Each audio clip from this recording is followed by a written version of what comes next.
ned på skulderen. Ja. Det glemmer jeg. Ja. Men det kunne jeg sige, det er jo en utrolig let måde at få trænet sin ryg på. Og det kan vi gøre vant til.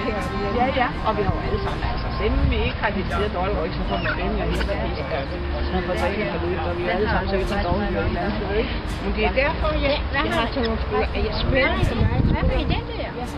Ja, du har nok arbejdet meget. Det har jeg. Det har jeg. Ja, det er det. Det er mit umiddelbare. Ja. Men, og så er lige men bevægelse mod det. Det er der nemt, hvis man rundt kommer, så kan jeg komme og sige,